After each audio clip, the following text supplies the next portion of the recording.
Ang next dish naman natin gawa sa canned meatloaf. Makakasama ni Anjay ang mommy na si Maine para sa kanyang level up meatloaf dish. Anjay, ano pa ang baon ninyo dyan? Okay, so ito na nga yung nabili nating meatloaf kanina. At Miss May, ano bang pwede nating lutuin dito? Magluluto tayo ng meatloaf sisig.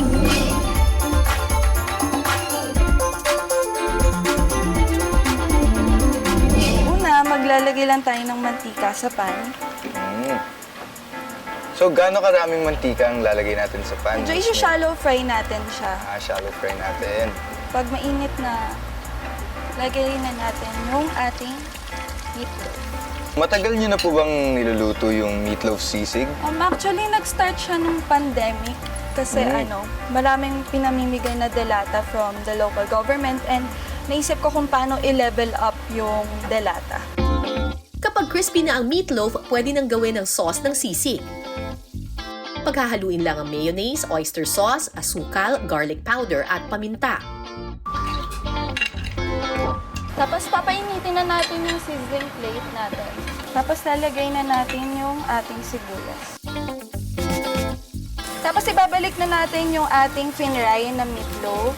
Nilagay na natin yung sauce sa ibabaw.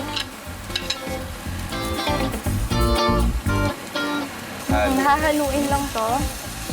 Ayan, I think ready na to. Ayun, mukhang pwede na nga. Mukhang Ready na nagugutom itong na ako. ating meatloaf sisig. Ayan. At ito na nga ang ating meatloaf sisig. Grabe, ang bango. So, grabe, almost 5 minutes lang natin pin-repair to. And tignan nyo naman yung itsura, di ba? Sino ba naman di matatakam dito? So ano, tikman na natin. Let's go!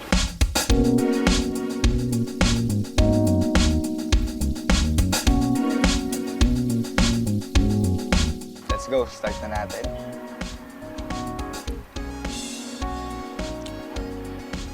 Init-init pa. And baanghang nga siya. Pero, grabe kasi, lasang-lasa mo yung, yung sauce niya.